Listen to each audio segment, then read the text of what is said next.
So we want to look at the first principle. And the first principle is that the basic asl of things is that they are permissible. Asl means the foundation or the, the origin point of things. And what that principle says is that generally everything in the world is permissible. So the permissible things are more than the non-permissible things. And so it's important to know that the halal that Allah has made available on the earth is always much, much more than the haram. Sometimes when we present our religion, it looks as if everything is haram. You begin to feel constricted. It says, gosh, this religion is like everything you touch, everything you do is like haram, haram, haram, haram all the time. No, the reality is the opposite. Any area you take, for drinking, for example, there's only a few types of drinks we allow, disallowed. All the other hundreds and thousands of different kind of beverages we're allowed. So it's only few things that are disallowed. So the general rule is Allah has generally made everything halal. Now, it is important to understand that there's a distinction in terms of, so one of the things that we need to know is for things that are not, they have divided all the things that we do into two categories. One is called formal worship and one is called non-worship.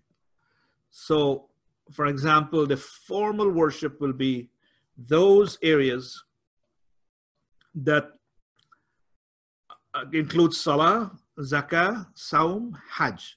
Those are the ritual worship in Islam, the formal worship that we are asked to do. Those areas of the formal worship, the ruling regarding that is that everything is disallowed except what you have evidence for. So for formal worship, everything that we're going to do in salah, zakah, saum, and hajj, you have to have a proof. You have to have a proof. So in terms of worship, you have to have a proof. And that is a way to protect us, to be able to make sure that people don't come up tomorrow and try to pass fatwa about our worship. Allah wants to make sure that the worship of the Muslims remain pure. And so what he says, anything you want to do in worship, you have to have a proof. You have to have an evidence. This is a really important concept. So when it comes to formal worship, we are not allowed to make up anything or to add anything or to subtract anything unless you have a proof and a source that says it is allowed to do that. So when somebody comes to me and says, I think it's a good idea to pray 3 rak'ah fajr because it is so wonderful, we will get more blessings if we pray 3 rak'ah fajr. You have to say no, because you have to have an evidence for that. Where did you get that? Is there any hadith or Quranic ayah that says we're allowed to do that? And if you don't, then that gets rejected. So this protects our worship. Now, when it comes to non-worship, which means marriage, relationship, what is called mu'amalat, the really conduct, your business, you're going on all the other areas except those 4 formal worship. When it comes to all of that other area, the opposite is the rule. Everything is allowed unless you can bring a prohibition. So for example, I'm drinking coconut water and somebody comes to me and says, where you get that from? Where's your evidence for drinking coconut water? I never heard a prophet drink coconut water.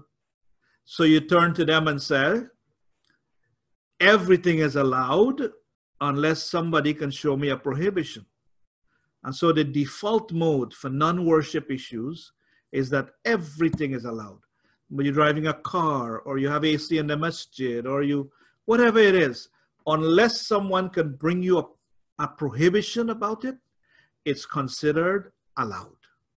For worship, and I'm spending a lot of time on this because this is a pivotal understanding.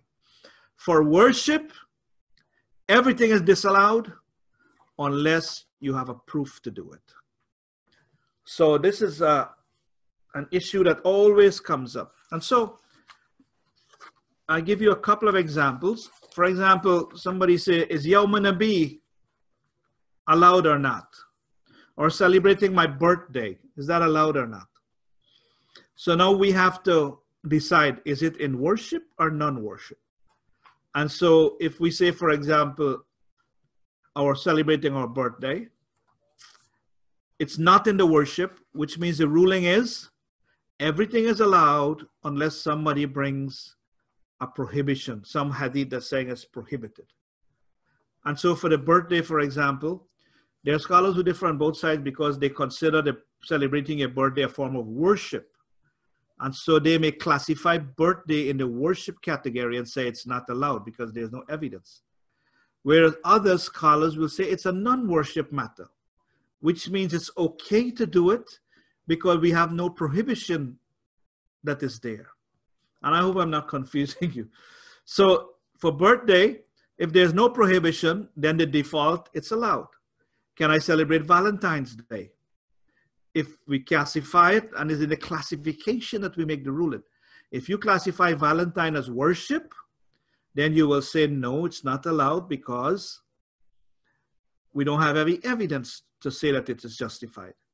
But if we classify it as non-worship, which it is, then we say, hey, it's allowed unless somebody have a proof prohibiting it.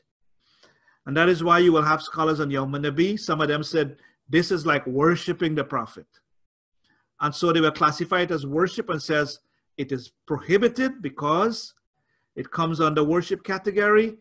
And because we don't have any evidence saying we must do it, and the Prophet never did it, and the Sahaba never did it, that is not allowed. Whereas the other set of scholars will say celebrating Yawm Nabi is dawah, it's just remembering the Prophet, it's not worshiping him. And so it's a non-worship activity. And so because we have no prohibition, then it's allowed. And there's giant scholars on both sides who say Yawm Nabi is okay, and there's giant scholars on the other side who say no, because of how they classify it. And so that's where some of the confusion happens in terms of understanding first how you classify this. When you have an issue now where there's something that is a mixture, you bring in a non-worship matter into a worship matter. For example, using microphones. Microphone belong to the area of non-worship, technology and all of that.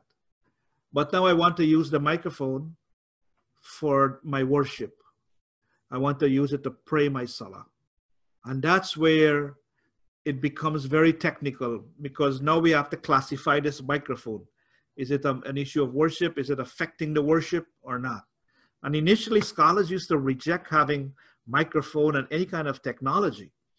And so there was this long discussion until they realized, some of them said, okay, it does not affect the formal worship, and so we are allowed to use it.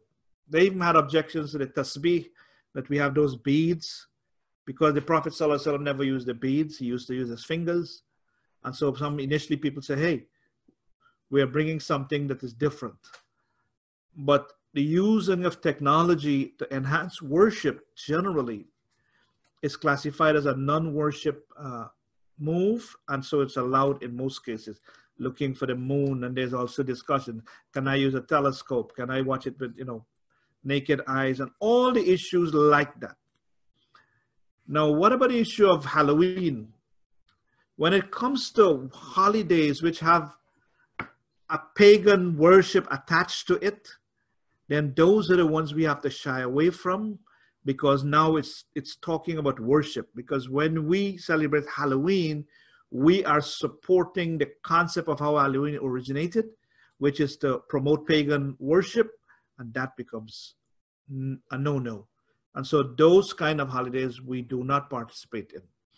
If it's a holiday like Thanksgiving, for example, it depends upon your point of view. If you're not doing Thanksgiving because you think the advantage was taken on the Indians and there was a discrimination and that and that and that, but from a religious point of view, if it has no religious worship attached to it, which it doesn't, then you're allowed to do that.